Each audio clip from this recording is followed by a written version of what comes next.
স্বপ্নে সহবাস করতে দেখলে গুনাহ হবে কিনা, কোন কাজ করলে পরিবারে অশান্তি দূর হবে ও আর্থিক সচ্ছলতা ফিরবে, মাগরিবের সময় ঘুমিয়ে বা শুয়ে থাকা বা খাওয়ার বিধান সম্পর্কে জানতে চাই, খাটের উপর দাঁড়িয়ে নামাজ পড়া যাবে কিনা, একা নামাজে একামত দেওয়া জরুরি কিনা, রুকু করার সময় কাপড় টাকনুর উপরে উঠে গেলে নামাজ হবে কি, আল্লাহ মাফি আল্লাহ শাফি এটা বলে ওষুধ খাওয়া জায়েজ আছে কিনা, বিয়ের ক্ষেত্রে ছেলে বা মেয়ের ছবি দেখা যাবে কিনা, ব্যাংকে ডিপিএস করা কি হালাল হবে, নবজাতকের বমি কাপড়ে লাগলে নামাজ হবে কিনা, আমার ছেলের রোগ মুক্তির জন্য আমি কি দোয়া করব, মৃত ব্যক্তির উদ্দেশ্যে মসজিদে মিষ্টি দিলে কি কোনো সওয়াব হবে, নামাজে সানা পড়তে ভুলে গেলে নামাজ হবে কিনা, অজুর সময় ঘন দাড়ির ভেতর পানি কিভাবে পৌঁছাতে হবে, মৃত ব্যক্তির সামনে আগরবাতি জ্বালানো যাবে কিনা। আর বিলম্ব না করে চলুন আপনাদের যে প্রশ্নগুলো ইতিমধ্যে আমাদের কাছে চলে এসছে সেগুলোর উত্তর দিয়ে আমরা শুরু করি। এমনি নাসিমউদ্দিন আপনি জানতে চেয়েছেন অজুর সময় ঘন দাড়ির ভেতর পানি কিভাবে পৌঁছাতে হবে।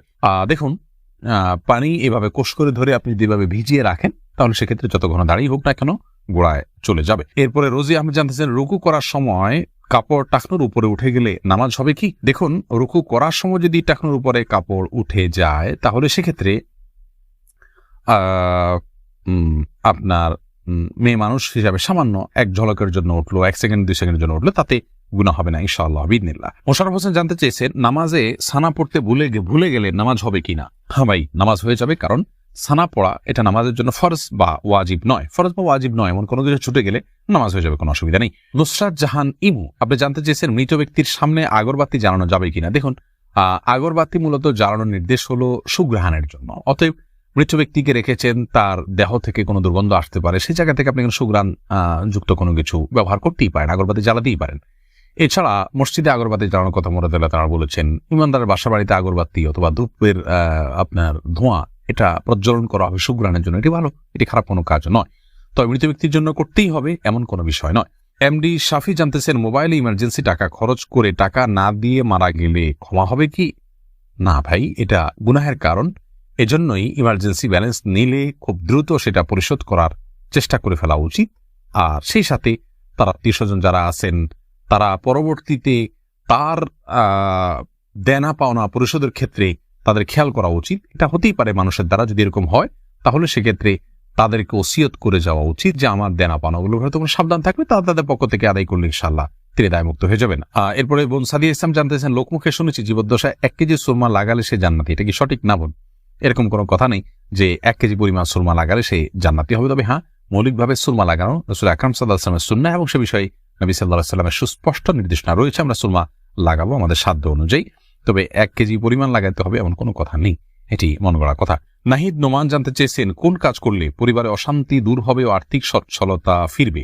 ভাই নাহিদ, এর জন্য আপনাকে আমি পরামর্শ দেব 2টি কাজ সবচেয়ে গুরুত্বের সাথে করার, এক হলো দুরূদ শরীফ আর একটা হলো ইস্তেগফার। এই 2টি জিনিস আপনি বেশি বেশি করে পাঠ করবেন। রাসূল আকরাম সাল্লাল্লাহু আলাইহি ওয়াসাল্লামের হাদিস থেকে বোঝা যায় দুরূদ এটা বেশি বেশি করে পাঠ করলে মানুষের বিপদ আপদ দূর হয়, পেরেশানি থেকে আল্লাহ তাআলা মুক্তি নসিব করেন। ইস্তেগফার ক্ষেত্রে আল্লাহ তাআলা বলেছেন সূরা নূহের মধ্যে ফাকুলতু আস্তাগফিরু রাব্বাকুম ইন্নাহু কানা গাফফারা ইউরসিলিস সামা আলাইকুম মিদরারা ওয়া ইউমদিদুকুম বিআমওয়ালিন ওয়া বানিন ওয়া ইয়াজআল লাকুম জান্নাতিন ওয়া ইয়াজআল লাকুম আনহারা। এই আয়াতগুলোর আলোকে অনেক মুফাসসিরিন ইকরাম, অনেক উলামায়ে ইকরাম বলেছেন যে ইস্তেগফার বেশি বেশি করলে আল্লাহ তাআলা রিজিক বৃদ্ধি করেন এবং মানুষের রিজিকের অনটন দূর করেন। অতএব এই 2টি আপনি নিয়মিত করবেন, সেই সাথে আপনি খুব সিরিয়াসনেসের সাথে হালাল উপার্জনের জন্য চেষ্টা করে যাবেন, আল্লাহ তাআলা আপনার সমস্যাকে দূর করে দিন। সজল শেখ আইডি থেকে আপনি জানতে চাচ্ছেন ব্যাংকে ডিপিএস করা কি হালাল হবে। শুধু ব্যাংকগুলোতে ডিপিএস করা হারাম হবে, যেহেতু সেখানে আপনাকে সুদ দেওয়া হবে, সুদ ভিত্তিক লেনদেনের চুক্তি আপনার সাথে হয়ে যাবে, সেজন্য। আর ইসলামী ব্যাংকগুলো যদি হয় তাহলে সেক্ষেত্রে বেশ কিছুটা ছাড় রয়েছে এবং সেটি কিছুটা কোনো ক্ষেত্রে এটি সন্দেহের মধ্যে পড়বে, শুবহাতের মধ্যে পড়বে, বাকি মৌলিকভাবে অন্য কোনো উপায় যদি কারো না থাকে এটি নাজায়েজ বা হারাম সরাসরি হবে না, তবে অ্যাভয়েড করতে পারলে সেটাও ভালো, যেহেতু সংশয় বা সন্দেহ সেখানেও রয়েছে। শাহাদাত হোসেন সবুজ আপনি জানতে চেয়েছেন স্ত্রীকে গর্ভবতী অবস্থায় সহবাস করা যাবে কিনা। স্ত্রী গর্ভবতী থাকলে সে অবস্থায় সহবাস করাতে কোনো নিষেধাজ্ঞা নেই। এরপরে ইস্তাব্রো বাণী এই আইডি থেকে আপনি জানতে চেয়েছেন খাটের উপর দাঁড়িয়ে নামাজ পড়া যাবে কিনা। যাবে, কোনো অসুবিধা নেই, আপনি খাট হোক আর ভূমি হোক ফ্লোর হোক যে কোনো জায়গায় দাঁড়িয়ে সালাত আদায় করতে পারবেন। আপনি স্বাভাবিকভাবে যদি সালাত আদায় করতে অসুবিধা না হয় তাহলে সেক্ষেত্রে কোনো অসুবিধা নেই। হ্যাঁ, কোনো খাটের উপরে দেখা যায় যে ম্যাট্রেস বা ফোম থাকার কারণে অনেক দূর ডেবে যায়, যার কারণে রুকু সিজদায় তিনি ব্যালেন্স রাখতে পারেন না এবং সুন্দরভাবে সালাত আদায় করতে পারেন না, সিজদা সঠিকভাবে করতে পারেন না, এরকম যদি হয় তাহলে সেক্ষেত্রে তার জন্য খাটে দাঁড়িয়ে সালাত আদায় করা উচিত হবে না, এটা কমপক্ষে মাকরুহ হবে, অপছন্দনীয় হবে, তবে সালাত হয়ে যাবে।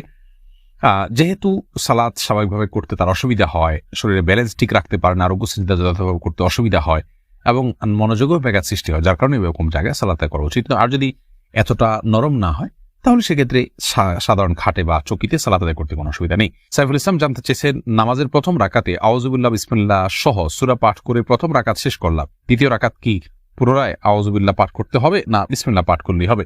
দেখুন, সূরা ফাতিহা যেহেতু আপনি নতুন করে শুরু করছেন, এই জন্য আপনি আউযুবিল্লাহ পাঠ করবেন এবং এরপরে বিসমিল্লাহ পাঠ করবেন, কারণ ফাইদা ক্রাতাল কোরআন ফাস্তাইয বিল্লাহি মিনাশ শাইতানির রাজিম, আল্লাহ তাআলা বলেছেন কোরআন যখন পাঠ করবে তখন তুমি আল্লাহ তাআলার কাছে আশ্রয় চাইবে শয়তান থেকে। এই জন্য প্রথম রাকাতে আপনি সূরা ফাতিহা পাঠ করেছেন, এরপরে আপনি রুকু করেছেন, সিজদা করেছেন, তাসবিহ পাঠ করেছেন, অনেকগুলো কাজ করেছেন, আবার নতুন করে আপনি তেলাওয়াত শুরু করছেন, যার কারণে আপনি এখানে আউযুবিল্লাহ সূরা দুইটা পাঠ করবেন। আয়েশা আহমেদ, আপনি ইউটিউব চ্যানেলে প্রশ্ন করেছেন, বিয়ের ক্ষেত্রে ছেলে বা মেয়ের ছবি দেখা যাবে কিনা? দেখুন, ছেলে বা মেয়ের ছবি দেখা যাবে বিয়ের ক্ষেত্রে শর্ত সাপেক্ষে, আর সে শর্ত হলো ছেলে মেয়ের ছবি দেখবে, তার কোনো বাবা অভিভাবক বা অন্য কাউকে দেখাবে না এবং দেখার পরে ঠিক মুছে ফেলবে নিজের কাছ থেকে, এবং মেয়েও ছেলের ছবি দেখবেন এবং সেটি ফিতনায় পতিত হয়, ছবি দেখে বাজে চিন্তা হয়, বিবাহ ছাড়া আগ পর্যন্ত সেই সুযোগ যেন না থাকে সেজন্য এটি রিমুভ করে ফেলবেন। এই শর্ত সাপেক্ষে এটি দেখা জায়েজ রয়েছে সম্পূর্ণ বিয়ের নিয়ত যখন পাকাপাকি হয়ে যাবে তখন।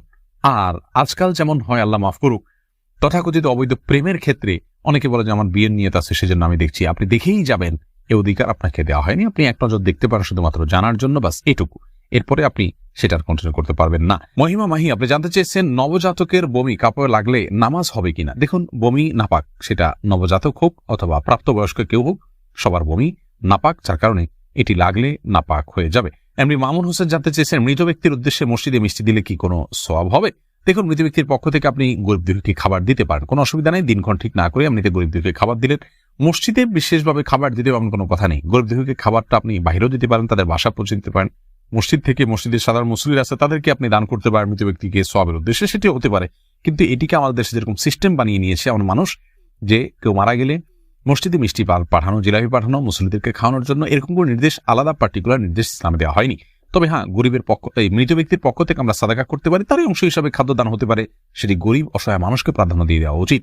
মসজিদে না দিয়ে আপনি সেটি যদি বস্তিতে দেন, গরিব মানুষের বাসা বাড়িতে দেন, সেটি আরো বেশি সওয়াবের কারণ হবে ইনশাআল্লাহ। ফাতেমা বেগম জানাচ্ছেন, গরুর গোবর কি নাপাক? বোন, গরুর গোবরের পাক নাপাক অনেক দুটি মত রয়েছে সৌদি আরব স্কলারদের। অনেকে মনে করেন যে সমস্ত পশুর খাদ্য গোশত খাওয়া হালাল, সেগুলোর পেশাব পায়খানা নাপাক নয়। তবে এর চাইতে অধিক শক্তিশালী হলো এক্ষেত্রে ইমাম আবু হানিফা রাহমাতুল্লাহ মত যে এগুলো নাপাক, অতএব সেই হিসাবে গরুর গোবরকে আমরা নাপাক বলবো। আফনান লিজ, আপনি জানতে চেয়েছেন আমার ছেলের রোগ মুক্তির জন্য আমি কি দোয়া করব? আপনি মা হিসাবে তার জন্য আল্লাহর কাছে সাধারণভাবে দোয়া করবেন, দোয়া কবুলের জায়গাগুলোতে, সময়গুলোতে দোয়া করবেন, ইস্তিগফার, দুরুদ এবং দোয়া ইউনুস, লা ইলাহা ইল্লা আনতা সুবহানাকা ইন্নী কুনতু মিনাজ জালিমিন এবং ইয়া যাল জালালি ওয়াল ইকরাম, এগুলো পাঠ করে এবং আল্লাহর নাম ডেকে ডেকে, এটা ইসমে আজম আল্লাহ, হে আল্লাহ, এভাবে ডেকে ডেকে আল্লাহর কৃতজ্ঞতা স্বীকার করে আল্লাহর কাছে দোয়া করবেন। ইনশাআল্লাহ আপনি কায়মন অবাক্যে দোয়া করলে মায়ের দোয়া সন্তানের জন্য আল্লাহ তাআলা কবুল করবেন। যদি আপনার দোয়া আপনি কবুল হতে না দেখেন তাহলে বিচলিত হবেন না, সবর করবেন, আল্লাহ তাআলা সেখানে আপনার জন্য কোনো কল্যাণ অবশ্যই নিহিত রেখেছেন।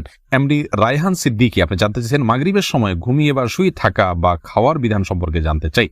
দেখুন ভাই রায়হান, মাগরিবের পরে এশার আগে শোয়ার ব্যাপারে হাদিস নিষেধাজ্ঞা রয়েছে। নবী সাল্লাল্লাহু আলাইহি ওয়াসাল্লাম অপছন্দ করতেন এই সময় শোয়াটাকে, যার কারণে মাগরিবের পরে শোয়া উচিত নয়। তবে যদি কেউ অসুস্থ থাকেন, শরীরে ক্লান্তি থাকে, তিনি শুয়ে আছেন ক্লান্তির কারণে, সেটি ভিন্ন বিষয়, কিন্তু সাধারণ অবস্থাতে এই সময় ঘুমানো নিষেধ, কারণ এই সময় ঘুমাইলে আপনার এশার সালাত তরক হয়ে যেতে পারে। তাছাড়া সকাল এবং সন্ধ্যার সময়গুলো আল্লাহকে স্মরণ করার সময়, জিকিরের সময় জন্য এই সময় ঘুমিয়ে কাটাবেন না। শুধু সামান্য একটু শুয়ে থাকা এটা ভিন্ন বিষয়, এটা ইনশাআল্লাহ নিষেধাজ্ঞার আওতায় পড়বে না। সুজন মুখতার, আপনি জানতে চেয়েছেন ইউটিউব চ্যানেলে স্বপ্নে সহবাস করতে দেখলে গুনাহ হবে কিনা? না, এর কারণে কোনো গুনাহ হবে না, কারণ এটি বান্দার ইচ্ছার দিন কোনো বিষয় নয়, বান্দার ইচ্ছাধীন বিষয় নয়, এমন বিষয়ের জন্য আল্লাহ তাআলা বান্দাকে পাকড়াও করবেন না। এমডি সোহাগ খান জানতেছেন একা নামাজে একামত দেওয়া জরুরি কিনা? জি ভাই, একা নামাজ পড়লেও আপনি যখন একাকি ফরজ নামাজ আদায় করবেন, একামত দিয়ে নামাজ পড়বেন, এই উদ্দেশ্যে কেউ চাইলে আপনার সঙ্গে এসে যোগ দিতে পারে জামাতে।